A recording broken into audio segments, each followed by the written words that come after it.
Hey, what's up, everybody, and welcome back to the Digital Toilet Paper Podcast. I'm your host, Jason Bear, and my co-hosts today, as always, are... Rex Rebo. At Armed and Hilarious. And today we want to talk about something fun. I mean, it's the off-season, it's the winter, it's cold outside, so it's not necessarily apropos, but I want to talk some baseball. You guys okay with talking baseball? Absolutely. Sometimes I have to think about baseball. But not the fun times, not the good times, not the great times of baseball, World Series championships and Golden Gloves. I want to talk about something that really kind of irks me. When you see a great player with great potential, with great things happening, a career that's noteworthy and prolific, and it comes Hall of Fame time and the votes come in, and these guys kind of get shafted out of their spot in the Hall of Fame. So let's talk about Hall of Fame snubs. There are a couple notable ones that we can jump on in a bit. But I'd like to kick this off by saying that my family personally knows a few of these people. We talked in some other podcasts about my grandfather being a Major League ball player, World Series champion in 1971. No, not Hall of Fame caliber for my grandfather. But some of his teammates definitely deserve a little bit of Hall of Fame status. One of them who played with my grandfather on that Pittsburgh Pirates team, and then ended up going afterwards to Washington, the Senators, aka the Texas Rangers. You know, they did their kind of back and forth there. But Al Oliver, like, holy crap, this guy had a .303 batting average, had like 2,700 and change total hits, like over 1,300 RBIs. Nice. And a .990 fielding percentage at first base. Holy crap! And when he was an outfielder, he had like a .982 fielding percentage. It's like, that guy deserves to be in the Hall of Fame. He's got 3 Silver Sluggers and 2 Player of the Months. Come on. That's insane. Now, do they know? I mean, because the numbers are all there. Is there anything more to why? I don't know. A snub Well, the 70s were full of amazing... 70s into the 80s were full of amazing ball players. So I guess having these great numbers in retrospect is awesome, but... well, and they're doing it for professional football, and I think they're doing it for Major League Baseball now as well, is kind of going through the numbers and all that to see who they missed, who should belong, and everything like that, because there's definitely people that don't belong that kind of snuck in. And then, Yeah, and there was definitely like I think back in 2019, a couple of years ago, there was a lot of fan push when his name came up. And Al Oliver, you know, as old as he was, as old as my grandfather was, put out a tweet, and he was just like, "I'd like to thank all the fans and the prayers and the letters. They selected the 10 who will be up for election, and I was not one of them. I'll continue to move on as I have. Thanks, everybody." So he's not even salty about it, or at least not publicly salty about it, but the fans are salty about it. Well, that's who this is. As silly as it is, this is who the Hall of Fame is for, right? Yeah. Especially nowadays, and even the other Hall of Fames, like people talk about, no one cares about who's in the Rock and Roll Hall of Fame and all this stuff. It is for the fans, and if you see the fans push for it, because I think, as I'm sure your grandfather was very content with his successful career, of course, ending with a boatload of stories and a World Series ring. I mean, what more can you really ask for? I know the Hall of Fame is icing on top of the cake, but the fans do care about that. And that's you do wish that, especially in the days of social media, that does help these guys get a push. And sometimes it is a popularity contest, but... Yeah. And that's what it comes down to, too. And, you know, I mean, what does it really mean to be in the Hall of Fame? Like, your name in the book, of course, but... having a World Series ring, 3 Silver Slugger, and 2 Player of the Month awards also counts for something too. So, you know, and he's got the respect of the fans. So it's kind of like those Academy Awards kind of things, right? Like, you know. Well, on that note, should we talk about some contemporary players that are not in the Hall of Fame? Okay, yeah. Let's move up a couple decades. Most recently, Roger Clemens, Curt Shilling, and Barry Bonds did not get brought into the Hall of Fame. Correct. And I've got my opinion, but what do you guys think about that? Well, again, we're bringing it back to the Pirates, so I'll start with Barry Bonds. Well, that is, yeah. There's definitely a Pirates Barry Bond and there's a Giants Barry Bond. Like, right. If you put them side by side, you'd be like, these are completely different people. Yeah, but they're both prolific ball players. Mm-hmm. Yeah, well, that's both eras are. That's part of the argument, right? There, you could say there was the man took steroids, all that, so whatever he was like. He took steroids. There was a player before he took steroids and a player after. A lot of people think the stolen base Barry Bonds, the on base percentage Barry Bonds belongs in the Hall of Fame, and the home run hitting Barry Bonds. Now, young Barry Bonds was hitting home runs too, just not at the level that he was later in his career. But he was still making hits and hits and hits and hits and hits. Absolutely. And hits. You know, I mean, there could be the argument that Barry Bonds is the greatest hitter in MLB history. I mean, Griffey might have something to say about that.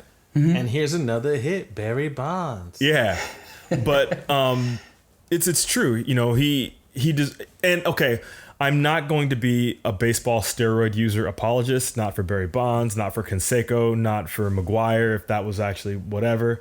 But it still takes a phenomenal amount. Like, I couldn't take steroids even with my lineage. I could pump. Not that I would, but pump steroids in my arm right now. That doesn't mean I'm going to go out and hit 800 hits and 600 home runs. That's not going to happen. So there is something to being a phenomenal and gifted athlete, right?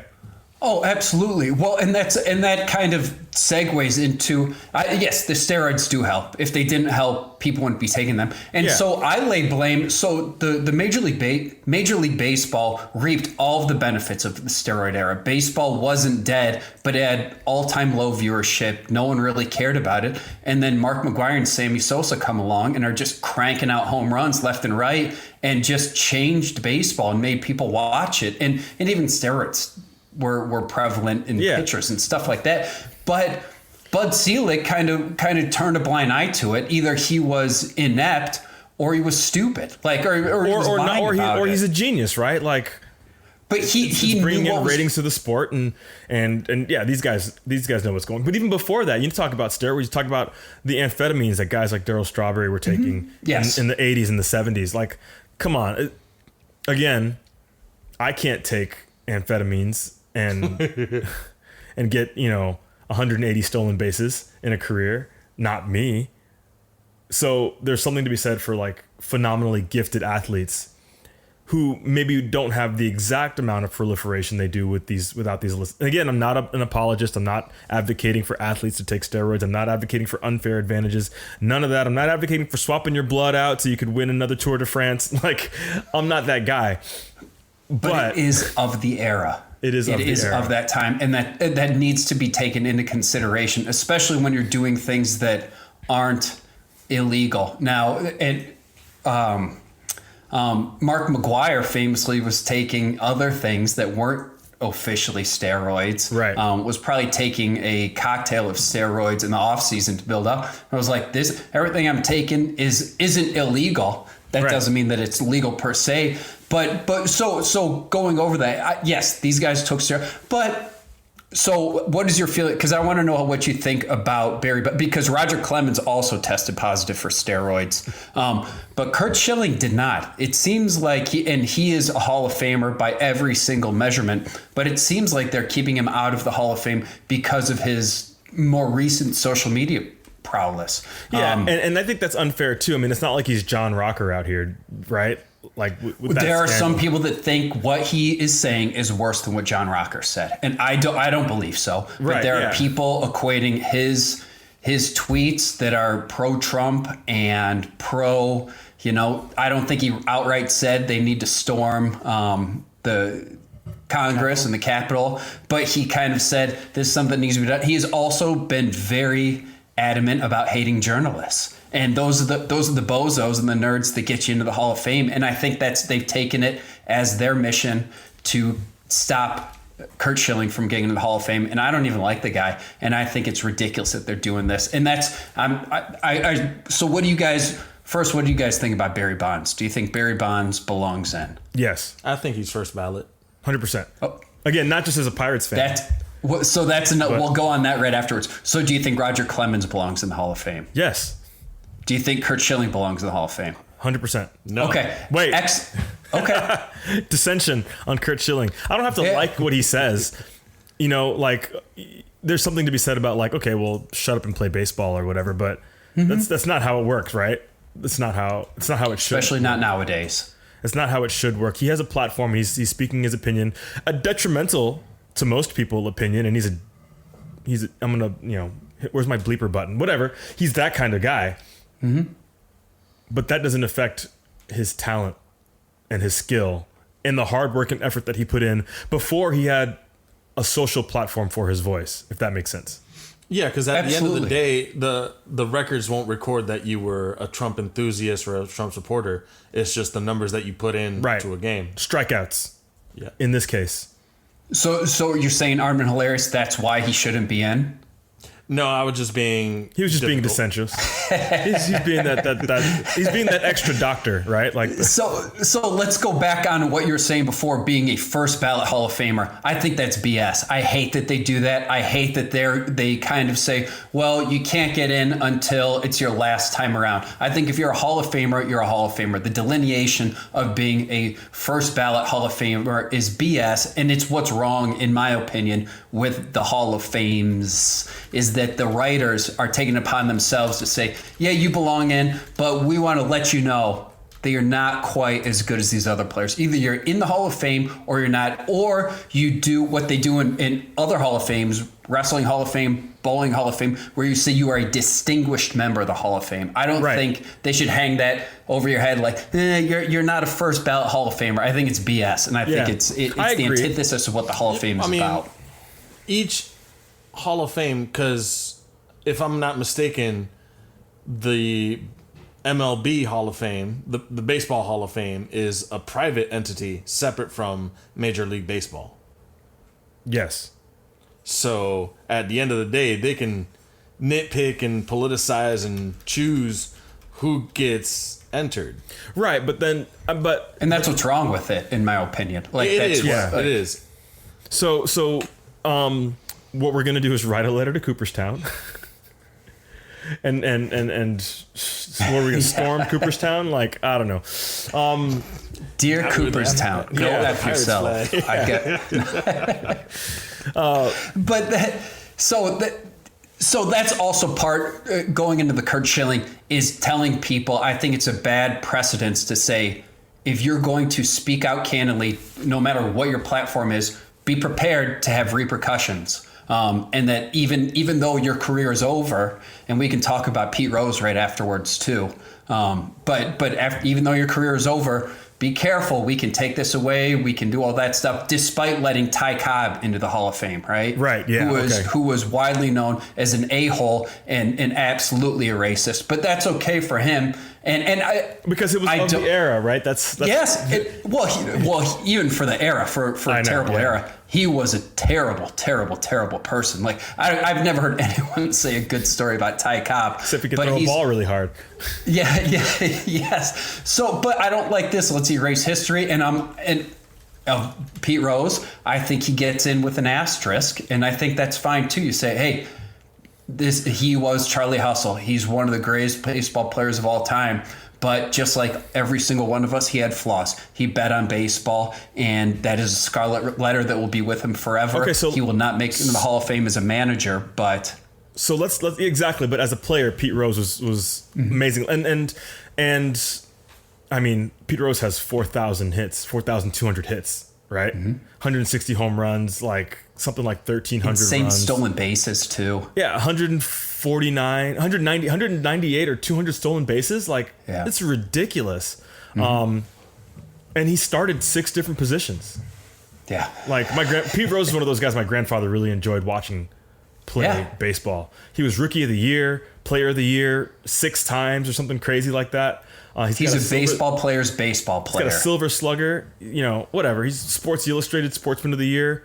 And he's got the Clemente Award. Like, come on. Pete Rose was the man of the hour.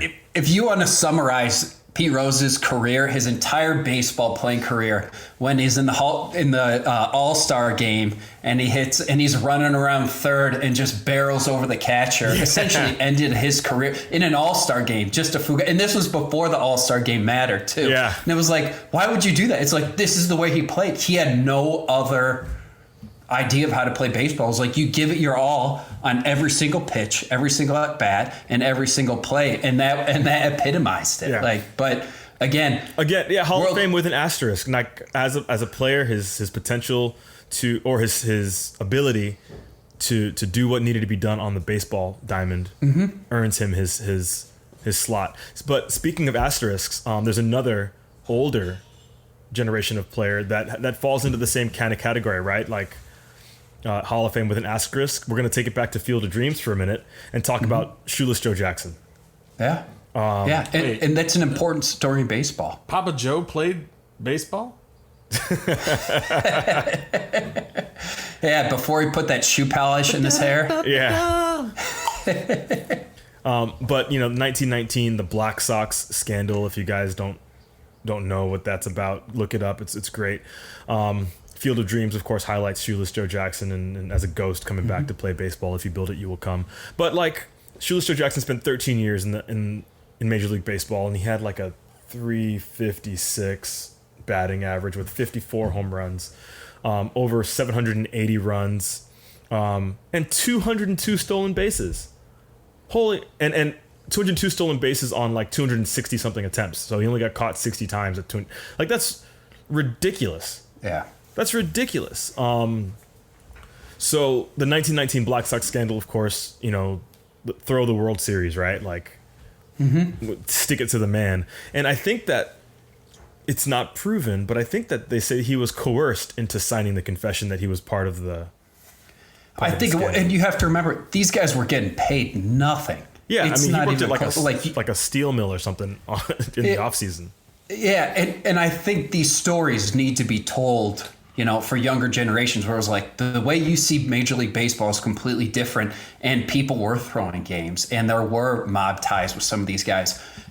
Now, Shoeless Joe Jackson hit over his batting average, I think, in the World Series. Yeah.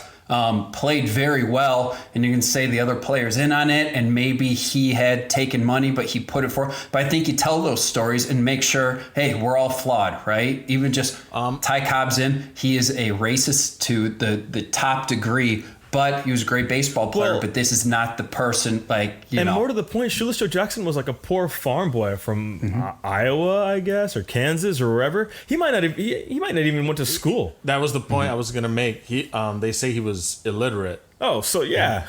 So he, whatever he signed, he probably didn't know what he was signing. Yeah. No, so even more so, let's read. I mean, we have a signed confession. How often does the justice system get it wrong? Let alone Major League Baseball. Well, yeah, and if they're going to let Dottie Henson into the Hall of Fame, who famously dropped the ball and dropped a women's World Series game so her sister could get the scoring run, if they're going to allow Dottie Henson in, they got to let Joe Jackson in. Yeah. So anyway, we don't have to spend too much more. I think we've made our case known that Cooperstown needs to reevaluate their structure a little bit. Other notable mentions that I think, being a Florida guy, Gary Sheffield. Outstanding career with the Padres and then the Marlins, 2 World Series. Stats. Look up Gary Sheffield, one of my favorite outfielders of all time, snubbed. Joe Torre, before he was the best manager the Yankees ever had, he was an amazing Atlanta Brave. Yeah. I think he hit 363. He was with the Cardinals too. But I think he hits 363. He had 260 home runs. I think he had 1,200 RBIs, something crazy like that, and 990, almost 1,000 runs. This guy was awesome, and he hit over 300 for at least 5 of his however many seasons he played. So, and he's in as a manager, correct? He is, yeah. Okay. Well, yeah, or should be. How long has it been since the Yankees had Joe Torre behind the? Well, he should. I mean, dugout. He is so good. But he's a shoe-in as a manager. If he's not in, he will be. He should be, right? But as a player, I think that he counts too. We could go down Larry Walker for the Rockies. Oh yeah. How long has it been since you heard that name? But he's got 7 Gold Gloves. If you guys haven't noticed, I'm passionate about baseball. So no, I like it, and I didn't realize Ozzie Smith isn't in the Hall of Fame. Is that correct? Mm-hmm. Oh my gosh. Yeah, there's so many. Also, okay, so I'm going to go back to my grandfather and take it back to the 70s, right? In the late 60s, my grandfather played for the Minnesota Twins. In fact, that's where he got his rookie start. They drafted by the Angels, but the Twins picked up his contract. And he played with the great Tony Oliva. And Tony Oliva's not in the Hall of Fame. Wow. Holy crap. His last season, he had a bad injury with his knee, so he missed, however many games of that, but he played 15 years. He hit 304 in 15 years with 220 home runs. Jeez. 950 RBIs and 870 runs. Holy crap. 86 stolen bases. So he busted up his knee. Can't be the greatest outfielder in the league anymore, but still, I think he had a .971 fielding percentage. So That's not crazy. a lot of errors and drop balls, and he's not in the Hall of Fame. So. Well, and that's missed a lot by the Hall, right? Again, my Ozzie Smith, that blew my mind. Like, fielding does matter in baseball, despite what Moneyball is going to tell Yeah. you. It is a part of the game of baseball, right? Yeah. And so hits matter, on base percentage matters, home runs matter, but so does having those Golden Gloves and being a great fielder. Yeah.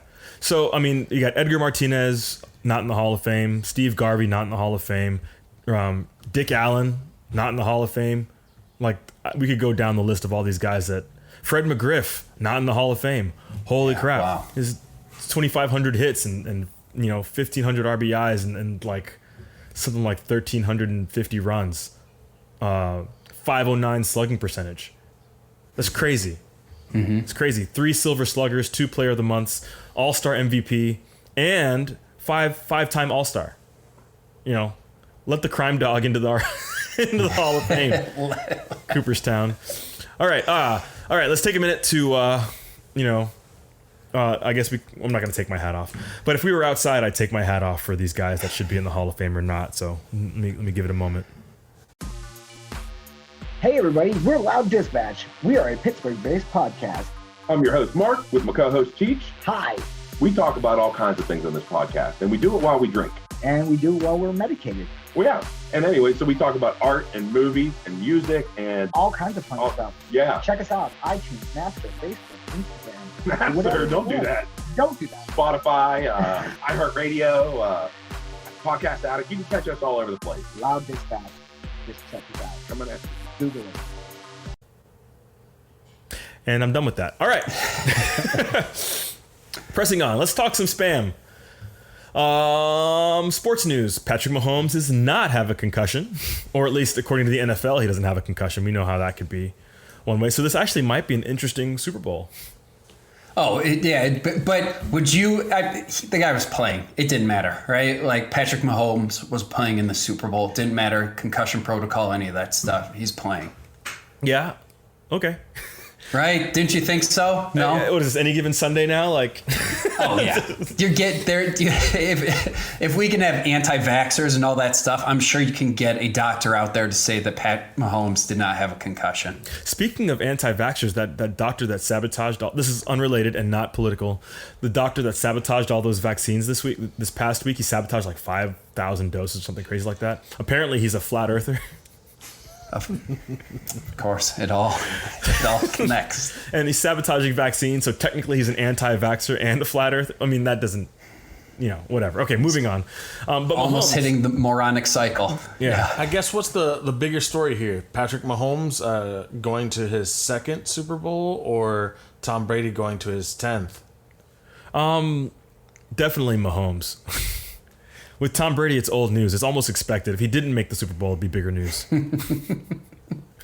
Death taxes and Brady in the Super Bowl. Yeah. And we got to figure out if this is going to be like Tom Brady taking Mahomes to school, or if we're actually going to have a really competitive game. But if Mahomes wasn't playing, it'd be a rout. Well, yeah, I think are the 3.5 favorites for the Chiefs? They're getting 3.5 points. Now the question is, if Brady wins, is he done? I hope so. You know too. what? He needs to stop pulling Gronk by the arm and let this man retire. Gronk's been trying to retire for like 5 years. Let the man retire and give himself a break. Let him go, spend some time with his family. Oh yeah, and Gronk loves to party, so that's it's like I'm tired of being hungover. Like Well, Tom Brady let Aaron Hernandez retire. Okay, what else we got in sports? Injured Klay Thompson's been talking trash. Warriors beat the Pistons 113 to something, whatever. Not that we thought it was going to go differently. And apparently Magruder and Toscano Anderson got into a little scuffle. So Klay Thompson on the booth talking trash was like, this dude and I quote, this is a Klay Thompson quote, this dude might be out of the league soon. He's probably mad about that. He's over here trying to start something like he's actually a good player. Like, come on, bro, get out of here. Like, injured Klay Thompson's talking about how somebody's he's not going to be a good player in the league. even if you don't enjoy basketball, this is fun to watch. These guys, and even the Nets, like the Nets are playing an all-time fun. I think they're like all-time high for points scored and points allowed, like all-time best offense and worst defense ever. So they're playing it's the Kobe Bryant version of basketball. yeah, The Princeton Yeah. offense. Yeah. Speaking of basketball, the Clippers are number 1 in the West. That's the wrong Los Angeles team that you'd think would be playing really good basketball. Maybe We'll see how long they hold on to it. But Well, it's a new year. It's 2021 now. There's no bubble, so yeah, we'll see. What else? I think that's all I got for sports. Pop culture. GameStop running around destroying Wall Street over here. yeah, with Actually, the diamond it's, hands. Thank you, Reddit. By the way, you. we're streaming live to Reddit today, so thank you, Our Wall fans Street at Bets. Reddit taking control. We appreciate you guys making millionaires out of paupers and making paupers out of these. Let's be honest; these guys aren't losing. I mean, they're losing a lot of money, but they have their bros club and their, Sorry, you guys only have 2 yachts now. Yeah. It's- Oh, my God. No, but yeah, stay strong. Keep holding. Buy the dip. Let's take these guys to the cleaners. yeah, for sure. Stop the steal or start the steal. I can't co-opt that phrase. Never mind. I retract that. What else? All you got to know is to the moon. Yeah. We're all going to the moon. the That's moon all that back. matters. All right. Also, let's take a moment. Rest in peace, Screech. We lost Screech to lung cancer. I know, like this last portion of his life was rife with conflict and controversy and hookers. Apparently, Actually, he was on the mend. The last few years, he was doing stand-up comedy. Actually, one of the local mics here in Orlando, Mike Herlihy, shout out to him. He was on tour with Dustin Diamond a couple of years ago, and Dustin on stage had it going on. He had a good set. And everyone who knew him personally said he was a good guy, but yeah. all right. It's, Well, rest in peace, Screech. I'm gonna tip my hat to Screech. Speaking of comedy, I was down in Miami visiting my folks this weekend, and went to go see This Is My D-Ray at the Improv, and 5 minutes before D-Ray's set starts, Carlos Mencia happens to be in Miami and happens to give us a free 5 minutes into the mind of Mencia, and that was a really, really good show. So Nice. He's supposed to be insanely good. I know the Joe Rogan fans kind of trash on old Mind of Mencia, but he's supposed to be hilarious. he was great. Yeah, it was a good time. It was a really good time. His delivery is great, but mostly because he stole his jokes. Well, There it Cardinal is. sin of comedy. there. Yeah. Okay. Fair enough. But I mean, this material was all relevant to the crowd. It was he literally was just in the area. Apparently, he's really cool with D-Ray and was like, "Hey, you want to do some jokes?" And he was like, "All right." So he came up, looked at the crowd, and told jokes about the crowd. Nice. Very nice. What else? Oh, arts and music. I got nothing for music. Anybody else? Anybody know what's going on in music? I guess Gwen Stefani and Blake Shelton are getting married. That's all I way got. to go, for music. Blake. He's he's punching outside of his league. Yeah. Well, he's no Gavin Rosdale, but. And I think Are you guys No Doubt fans? You guys like I am ska? a No Doubt fan. Yeah. I'm less so a Gwen Stefani solo artist fan, but I'm old school No Doubt fan. I just read Miley is going to be performing at the wedding, I guess. So that's kind of cool, I guess. Nice. Weird. I guess, country music, Blake Shelton, Miley Cyrus, that makes sense. All right, moving on. Movies and TV. So, The Matrix 4 wrapped principal photography recently. Nice. Yeah, we got some rumors on the title. Not very imaginative when it comes to The Matrix. Apparently, the title is going to be Matrix Resurrections. I like it. Staying with the R. Nice. Yeah, I'm curious to see how Neil Patrick Harris is going to do alongside Keanu in this film. What do you think? Do we know? Is he good guy, bad guy? Do we know any? I don't have any insight other on- details. They've been Okay. pretty good about keeping the seal pretty tight. I think he'd be a plot good points. bad guy. Yeah, I mean, I imagine he'd be like the Matrix version of his Starship Troopers character, Yeah. like a human computer kind of Yeah, deal, yeah. right? Yeah, I like it. Well, so you mean a character of his Doogie Howser, the original, how we all met Neil Right, Patrick it Harris? all- Yeah. It all is progressive, right? Yeah, the first guy, like the original blogger You Yeah. know, he had his own little, he kept his diary. I'm sure he was pushing that out as soon as the internet came to be, right? Yeah. Do do do do do do do do do. Yeah. Yeah. Yeah. All right. And it's the Wachowskis directing, correct? Yes.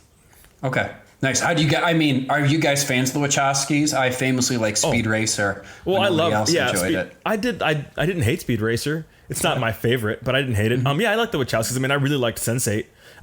Heavy-handed, LGBT issues included. I really appreciated that show. I wish that.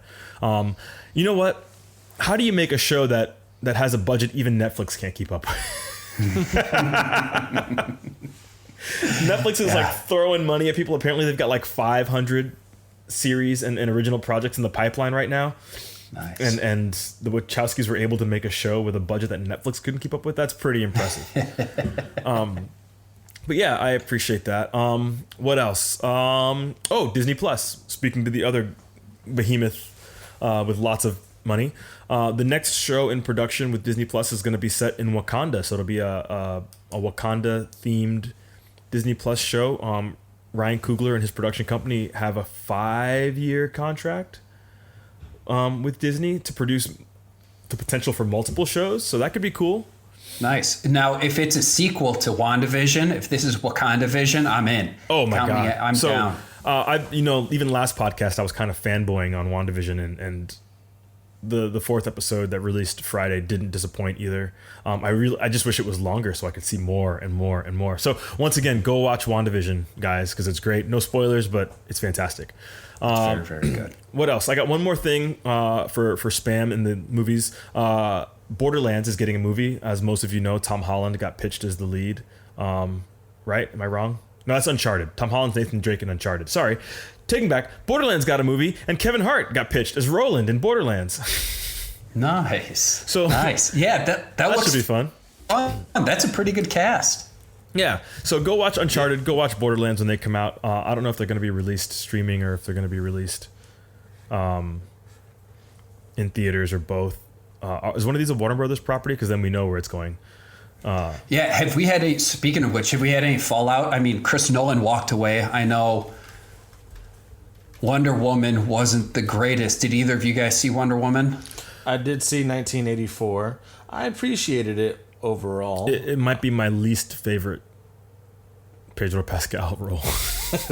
Oh, really? Yeah. Oh. Yeah, it's not good. Now, do you need to see It's not awful, but it's not good. Do you need to see Wonder Woman 1 through 1987 before you see 1988, or does it? Nope. Okay. The exposition does a decent job of filling you in on the story, which is all over. You know what? I take my sentiment back. So Pedro Pascal plays Max Lord. So if you guys are familiar with the DC universe, you know who Max Lord is and how crazy he is and what his deal is. But Wonder Woman 1984 plays like a comic book. The plot is kind of all over the place, and there's lots of stuff going on, and it's really, really silly. Just like if I was reading it, I think I would have enjoyed it more. Does that make sense? Mm-hmm. Yeah. Because I'm able to suspend my disbelief for comic book stuff in comic books more so than I'm able to suspend my disbelief when watching a blockbuster film that is supposed to have mass appeal. Mm-hmm.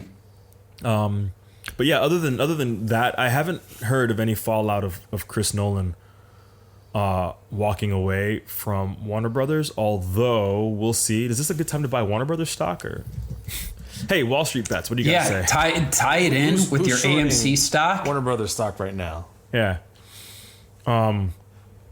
So yeah, that's all I got for spam.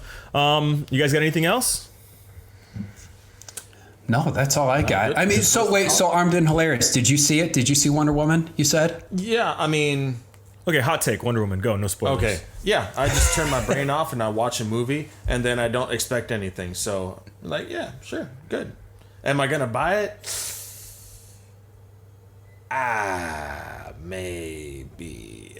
Yeah, you're going to buy it if nothing else, just to complete the set, but... Just to spite me? Are you going to buy it on Blu-ray just to spite me? I will definitely stand inside of Best Buy looking at the cartridge for about 15 minutes to decide if I'm going to buy it or not. It depends on whether or not they give you the Best Buy like special, right? Like the Best Buy sale on the metal box version. Yeah, That also includes Wonder Woman. If the metal box looks like the really shiny neon gold thing that we're having for the posters, then it's like, ooh, that's real nice. Yeah, that'll look good on my shelf. But what does that say about the film that the box is more valuable to you? Hey, I'm a sucker for a steelbook. I said I liked it. I liked it. That's it. I didn't love it. All right. I wasn't expecting. I was just. Yeah, It is what it is. All right. Well, on that note, we will begin to wrap this up.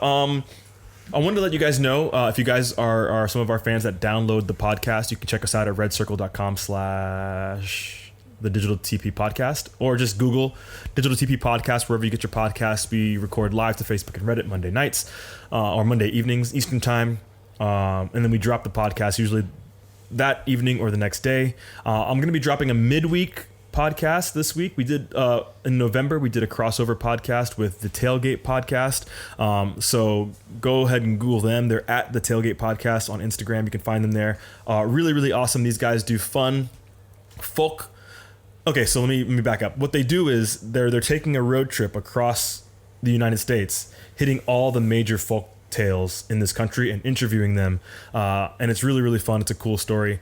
We did not do that on our podcast. We talked comic books because they're also big nerds, but check out the Tailgate Podcast wherever you get your podcasts, and Wednesday we'll be dropping that both to our podcast and to our Facebook, to our YouTube, so look out for the video as well.